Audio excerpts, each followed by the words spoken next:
Hey folks, Quill18 here, and welcome to another episode of our Let's Play / kinda tutorial of RimWorld Vanilla. No DLC, no mods. A lot of people seem to be really enjoying this run, as am I.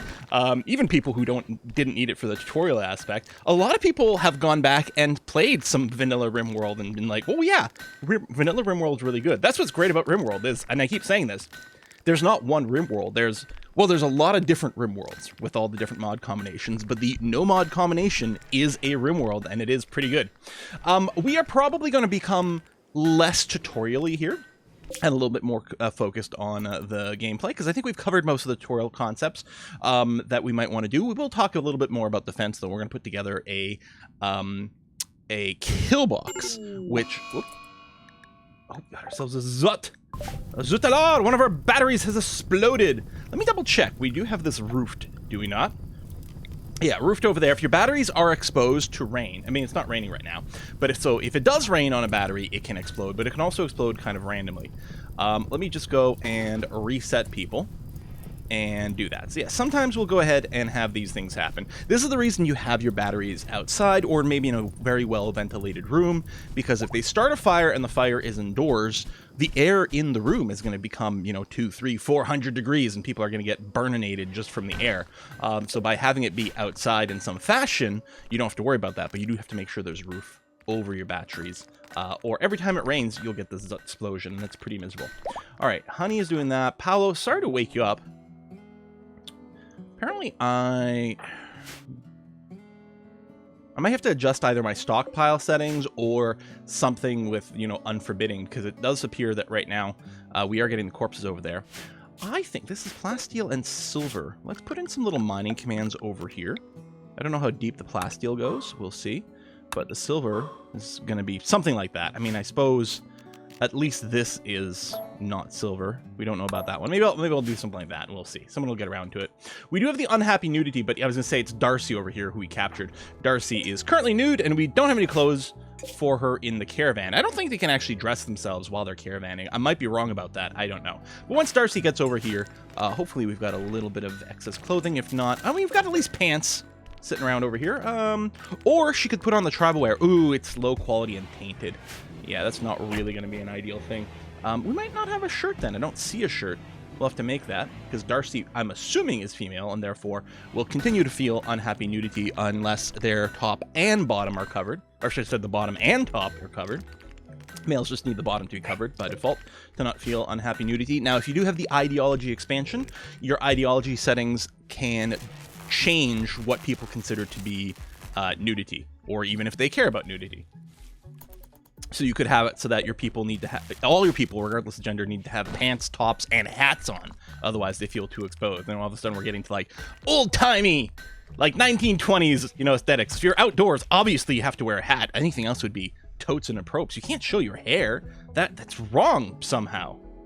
Let me go and mine out a couple more components over here. I don't want to mine too much. One of the things we are a little bit concerned about all the time is your colony wealth. I mean, inevitably it's going to go up, but there's no reason to have more stuff sitting around than you need to be efficient, So you're going to want some spares around.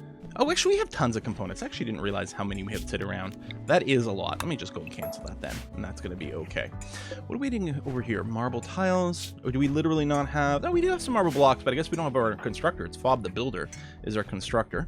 Palos. Oh, yeah, it's just rehauling. I forgot I moved this little spot over here. It's been a while since I've recorded. Can't even remember. Oh, Palos, one of our crafters.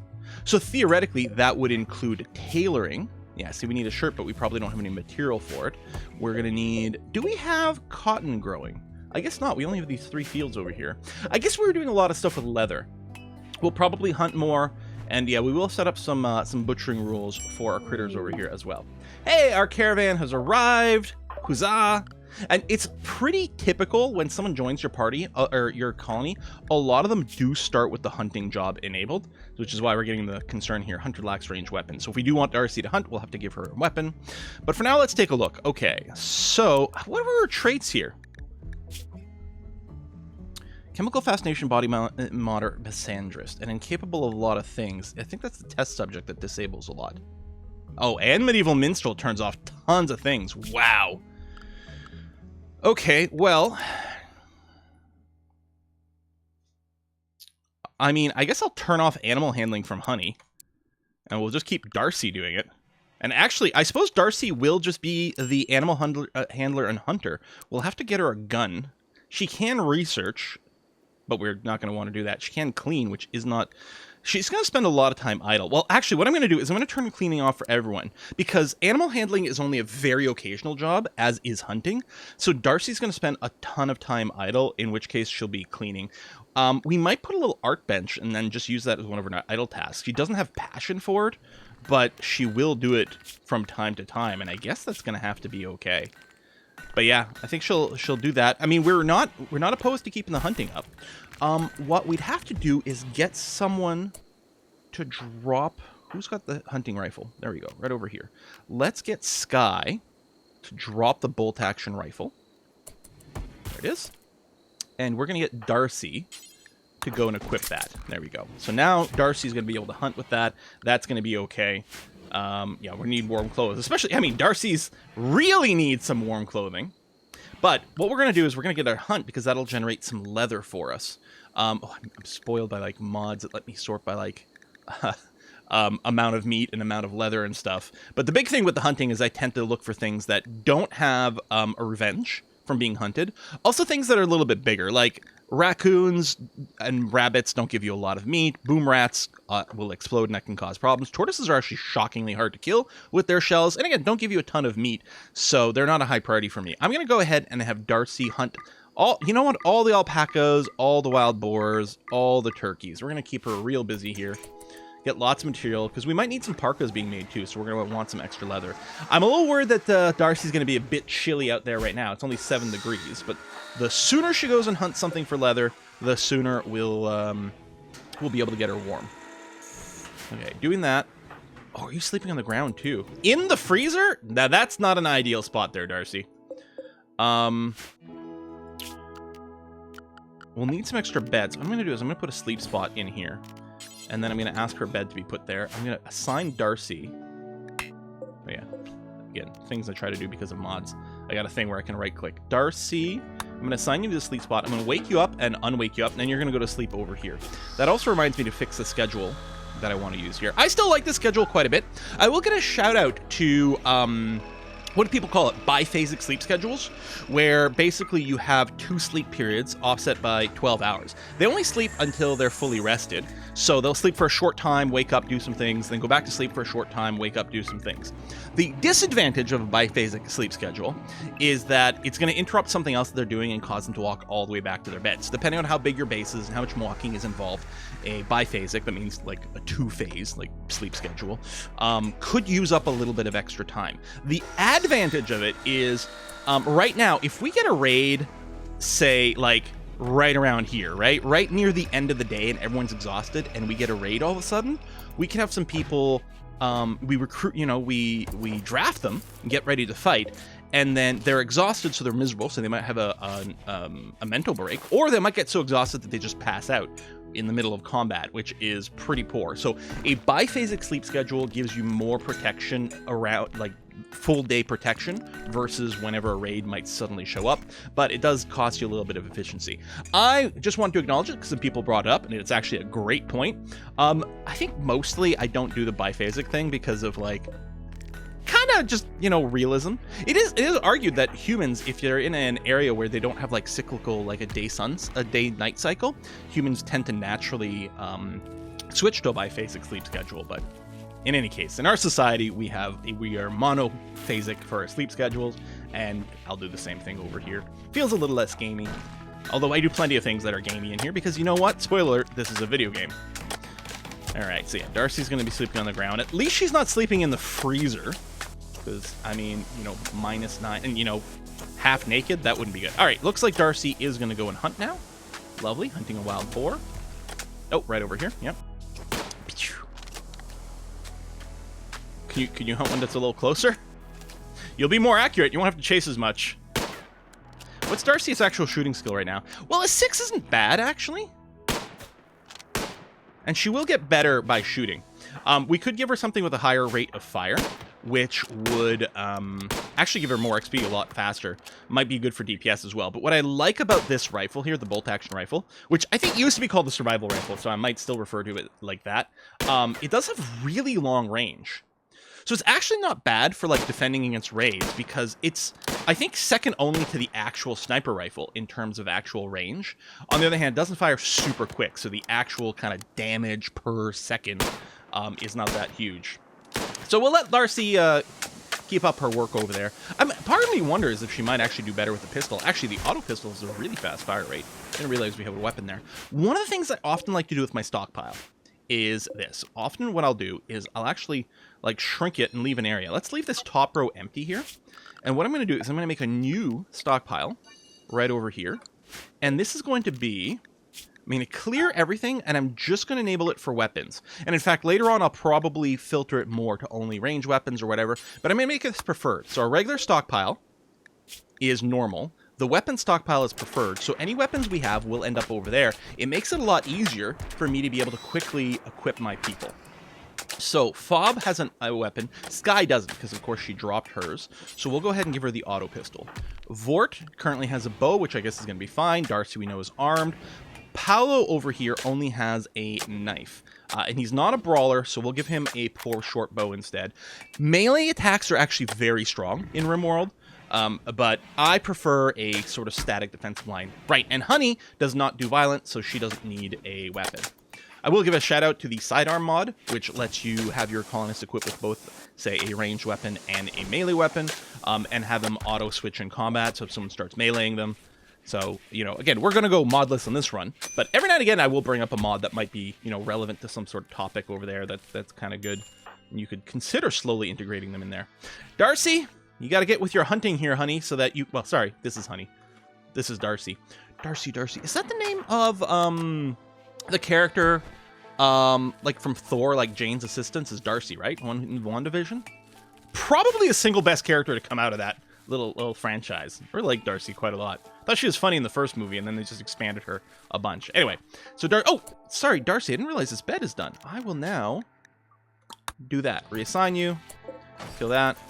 Next time you go to sleep, you should go in the bed. We'll get you some proper bedroom soon. What I do want to do is I do want to expand our base. I want to get a better cooking environment, proper dining room, and more bedrooms as well. Darcy's back to hunting a turkey. I think they do try to hunt whatever's closest to them when they're looking for a job. Alex's collection of valuables. Ooh. Yeah, we'd have to go raid that site. Like, we'd have to go and make a caravan and go there. Oh, yeah, pemmican. That's right. I forgot. We were like, hey, how do we do food preservation and stuff before we go out on that raid? And again, it turned out that raid was pretty close, so I could just bring regular cooked meals. But I wouldn't mind armor. Now, plate armor is an option for some early armor. It does slow you down a lot, but it's fairly defensive. Generally speaking, I mostly look for flak armor. Oh, which does have plate armor as a prerequisite. So, as I said, there's a reason I always research it. Why is it? I research plate armor, but I don't actually make it. Drug production, so we could make some medicine and stuff later on, is very good. We like geothermal power for lots of power. And solar power could be an earlier thing to slide in next to our wind power as well, which wouldn't be terrible. In terms of what's most important at this stage in the game, I think I do have to worry a little bit about making sure my colonists don't die. So I think I kind of like the idea of going for a flak armor. We'd also prefer some better weapons. We could go gunsmithing, which lets us start to build some weapons. In particular, I will give a shout out, the pump shotgun does great damage. Not huge range, but really good damage, especially against things that aren't themselves armored. This also gives us the ability to build more bolt-action rifles, which is pretty good. Blowback operation leads to machine pistols and auto pistols. A lot of good damage over time. They fire very quickly, but they are pretty short range. Under gas operation here, we access the heavy submachine gun. This is actually an excellent weapon choice. It does great damage, and it's fairly inexpensive to build. It is very comparable to the assault rifle that you get from precision rifling. The assault rifle and the heavy SMG are very similar to one another, except the assault rifle has longer range, which makes it much better, but it does take a lot more components. Generally speaking, I do like to standardize my people on assault rifles. I like it when everyone's got the same range, so I can plan out my defenses that way, and the assault rifle does pretty good damage. I think it's very solid. But the only thing I might prefer more are the, what are they called? The pulse, right over here, the charge rifle.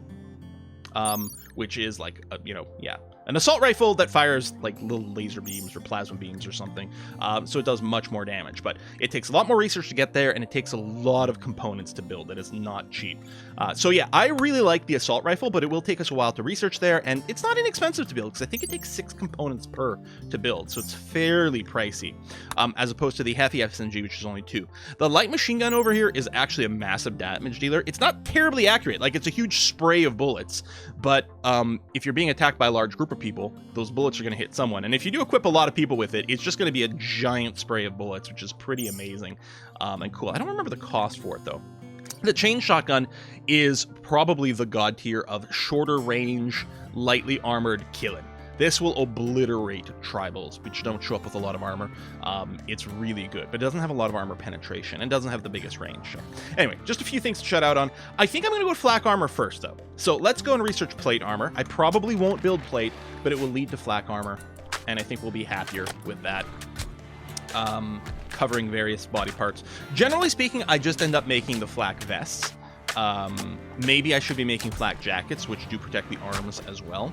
But generally, I just make the flak vests, and that's it. A lot of times I don't even make flak pants, but maybe I should. Maybe I should go full jackets and pants. I think it'll be a little bit warmer, too, in the winter for them to wear that. Something to consider. How you doing? Are you still a 6 on your shooting there, Darcy? You are. But we can watch her. See, her XP's going up. She's actually almost about to become a 7. You've injured the boar. It will die. Kind of want them to finish. Okay, so we do have a couple of boars over here. Who's on cooking duties? Paolo, why aren't you cooking? Oh, maybe because your hauling is set to a 1? That's not Paolo. This is Paolo. I'm going to change it to a 2, so you cook first. There you go. You're going to cook some meals. Thank you. I mean, you'll cook or butcher. If you mouse over the job in here, I think it does, I think the list, the way things are listed, I think this is the order that things happen in. So they'll cook meals at stoves, then campfires, butcher creatures, fill full hoppers, brew liquors. Sometimes I actually do like it if they butcher first, just because it stacks things up better, it opens up the leather. On the other hand, you know, getting the proper meals going isn't going to be too bad.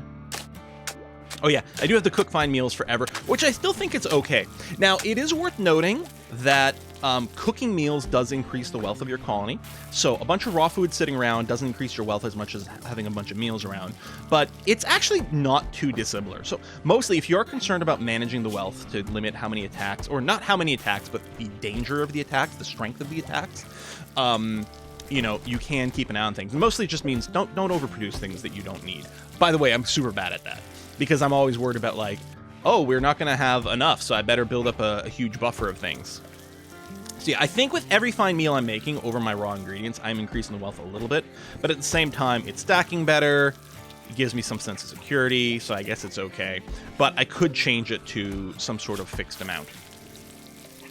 What you could do is, you could do the do until X for the fine meals, and just keep changing your target number to, you know, based, you know, as your colony grows or shrinks, perhaps, depending on things.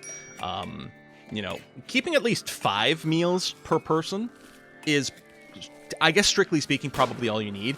I tend to target more like 10 for everyone, just to make sure, like, if I lose my cook, if my cook is hospitalized for a while, we have a nice big buffer there. And then if you want to go on a raid, if you want to start a caravan, you've got some extra food kicking around as well, which seems like an okay idea. What I might do here, actually, is I'm going to switch this. I'm going to put the fine meals at the bottom. I'm going to keep this little buffer of simple meals over here. It's a very quick, fast job to do. I'm going to put it over the survival meals. And the reason mostly I'm doing it in this order is in case, for some reason, our people eat all their other meals, I don't want them to start eating packaged survival meals. They do eat these packaged survival meals, as we found out, before nutrient-based dispensers, but I believe they will eat these after all the other cooked meals. So they'll eat simple meals first. So if we do this, we'll keep... I mean, right now we've got lots of fine meals, so they'll just eat that.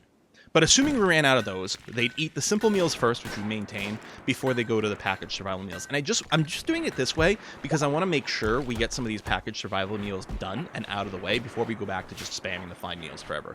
I might change the order after that, because I do want fine meals as a higher priority in general for their diets. But for now, maybe this is going to be fine. So there we go. Paolo's just making the simple meals over here. And yeah, I remember back in the day, there wasn't the ×4, like, bulk jobs. You needed mods for that, so it's really handy to do that. It just saves a little bit of time moving, because they grab more things at once. The bulk jobs are just slightly more efficient that way. This is so dirty here, and I really would like the kitchen to be clean. I mean, at some point, Darcy is going to run out of things to hunt. Do I have hunt above animal handling? No, animal handling comes first. Good. Because that would involve, like, well, it involves taming, but it also involves leading animals here, milking them, shearing them, depending on what kind of critters they are. You know what I don't have? I don't have animal beds. And we might want to prep for a barn later as well. Which really, if we're going to do a barn, we should probably put it on non-grass tiles. So that's where I'm going to put the animal sleep spots. I'm going to go into furniture. Animal sleep spots you don't actually have to build. You just do this. But this is where the animals will sleep at night. More importantly, though, if an animal gets injured, they get brought to an animal sleep spot for treatment. If you don't have animal sleep spots, this is clearly way more than we need, but I may as well cook some more. If you don't have animal sleep spots, I don't believe your animals will get properly treated if they get injured. Maybe sometimes they get treated on the ground, but mostly that has to happen. It's just the same thing as with your regular pawns, your people here. They really have to get rescued and brought to a hospital bed, or, you know, a bed in general to get treated. Your pawns won't treat down pawns on the ground by default. You're making fine meals. How come you're not making survival meals? Is it a skill thing? Oh, because you've made your 20. Never mind. Excellent. That happened quickly. Okay, so now what I'm going to do is I'm going to do this, because no one should be touching the packaged survival meals, so I'm going to do that. But yeah, if I might want to set a limiter on the fine meals or something. I don't know. You know what? Never mind. I'm going to keep it this way. Keep a little buffer of 10 simple meals. That's fine. And then make sure we get the packaged survival meals. If we go on a caravan, we'll have to remake these. But otherwise, yeah, in between those, just make a ton of fine meals, and that's going to be okay. We'll keep this a little bit more organized. I think I like that just fine. But yeah, I do want to work on some more buildings over here, and I do want to start making them out of stone as well. What I think I might do...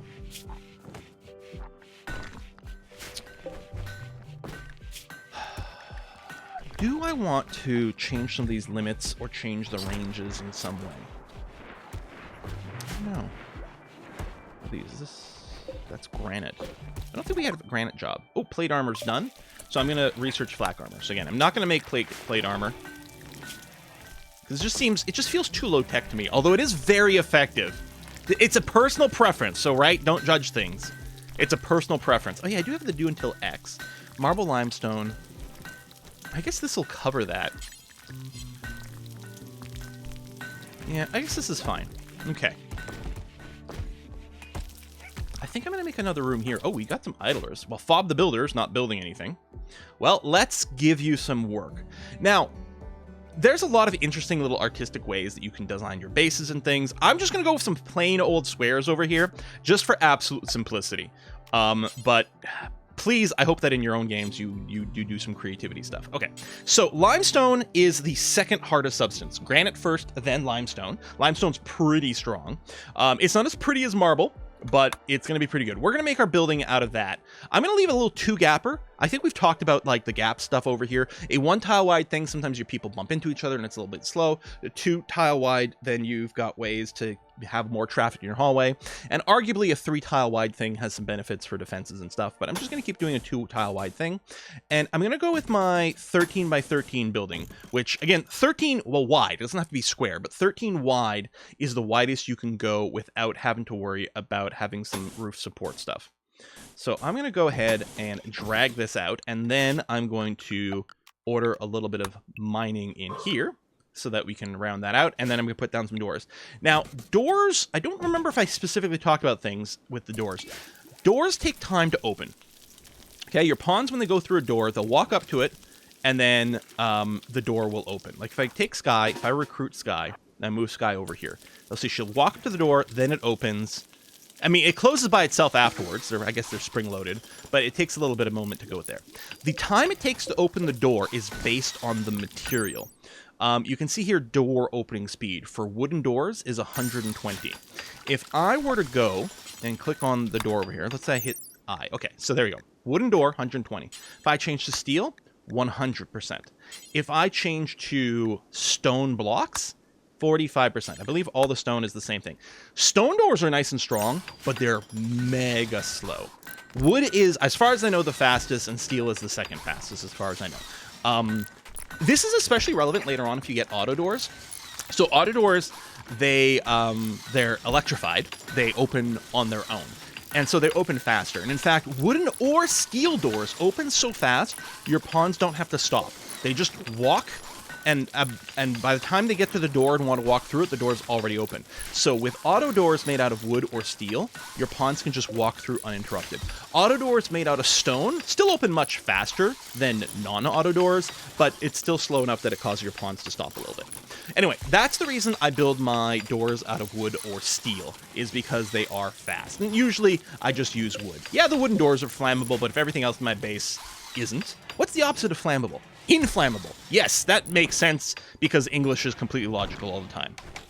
Anyway, it's because English comes from, like, multiple different sources, and everything is weird. Anyway, yeah, because everything else is basically fireproof in the base, I'm not really worried about the doors catching and spreading a whole lot of fire, and wood tends to be effectively cheaper than steel. You know, steel is usually more valuable because you need it for other things. Although on some maps you play, like if you're playing in the desert or you're playing in the tundra, you're not going to have a lot of wood. In fact, so it might be the opposite. You might want to, wood might be precious for other things. Obviously, this is going to get blocked off here. What I'm going to do is I'm just going to copy this door, and I'm just going to move it over here, so we have access. And we're going to be deconstructing some little bits and things, I'm sure, soon. Or this could be converted to a very small bedroom, perhaps. All right, Paolo making some more fine meals. What I'm going to do here, Paolo, after you're done that chunk of meals... Oh, see, our fridge over here is full. What I'm going to do is I'm going to prioritize butchering over here. And what we'll do is it'll improve our space a little bit. What I might want to do, actually... Oh, I can't change it. That's right. Never mind. I was gonna get people to drop things on the floor once they're finished building them, but I think that's mod stuff. But yeah, it's a little bit better for space, because we can stack some things up a little bit better, and then at some point someone will bring the leather out of here as well, which will help clean some things.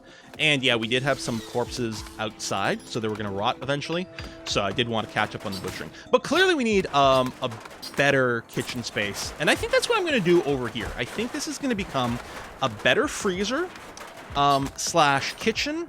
Actually, I probably want the doors somewhere else, but let's figure that out after it goes up here. Mostly I wanted some doors in here so that people can get in and out of this little room, but yeah, I'll want to construct it a little bit differently. I'm also going to go and ask for these stone bits and these little metal bits to be hauled out of here. You as well. We'll just clean that up. We still have the unhappy Nudity. Who's our chief crafter?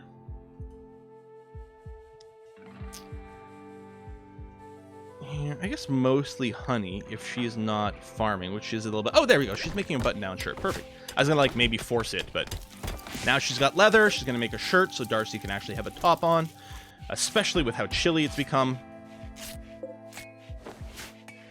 Oh, yeah, our horseshoes. Well, you know what I'm going to do? I'm going to reinstall the horseshoes out here in the field. You can play horseshoes indoors, but it feels dumb to me. So... yeah, we're going to move that when you get a chance. But yeah, what I like about the mutual recreation time, right? The scheduled recreation time, as I've talked about it before, it's nice to have people play together, increased chance to develop relationships, which has pros and cons. The con being when someone in a relationship dies, the other person gets a little bit upset. Just a tiny little bit upset about things. Darcy's not feeling fantastic, minor break risk, currently ravenously hungry, chilly. She's a body modder. She actually wants to have, like, prosthetics and stuff. Slept in the cold, she's naked, awful barracks. Yeah, things are pretty bad for Darcy. Hopefully we can get you your own personal bedroom relatively soon. This room could be split in two, but I think, again, I'm thinking about moving my refrigerator setup and things, so we're going to, we might be able to convert this place into a bedroom. We'll try to do something. Keep it a little bit neater. There you go. Darcy's finally got a top on. Congratulations. Oh, she's really happy because of rescue. That's the only reason she hasn't really snapped yet.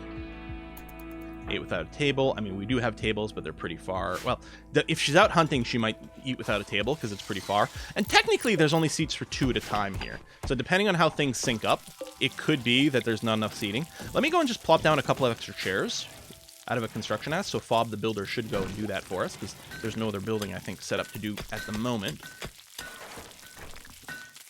Right, screen, affordance, yes, that, visibility, roofs. Okay, yeah, we're all good.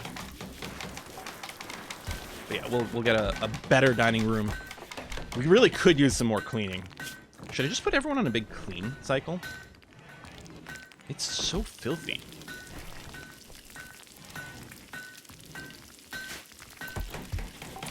Yeah, we'll just bear along with it. One thing that'll be nice is if we can put the kitchen in an area with minimal traffic, it'll lower how much dirt is in the kitchen, which is going to be very important. Tap, tap, tap. Just mine this away. We'll get a few extra blocks out of it, which is good. Okay.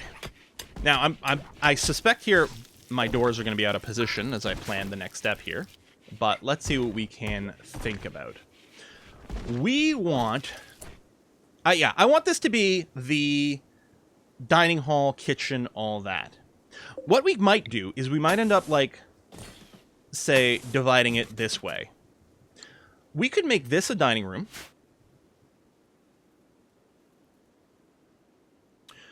This could be a larger freezer. And actually, what I could do is if I do this, I could have a little butcher room and a little kitchen. I mean, it could even be smaller than this. Kind of a cramped space that might make people a little unhappy. But what's nice about this, if we do this, and if I move the butcher table, let's put it down here. And if I move the cooker up over here, this will effectively act as a little airlock for the fridge.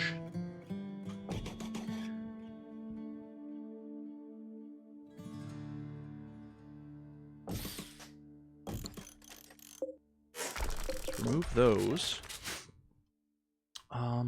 Do we want to give... There's not really a good reason for people to walk into the freezer directly. Yeah, I might not build any doors here at all. Now, obviously, we're going to need coolers. This is a big enough space that we probably will end up needing 2. Let's just build 1 for now. Okay, I'm kind of digging this. Yeah, let's run some power. Now, we can't run power through regular stone, but we can run through if it's smooth. And I think I probably will issue a smooth command over here. It'll make those sites look a little bit better, and will give us some options to run some power through there. And we'll make a bunch of plans. We could put a larger dining table in here. Might be better if this was a, like an even number of spaces room, but this is going to be okay. We might want to move some chairs, but we'll do this, and what I might do is deconstruct the ones that came out lower quality. We're going to put a lamp there, there. We'll want some chairs in here later as well. And then, yeah, we'll set this up as a stockpile zone.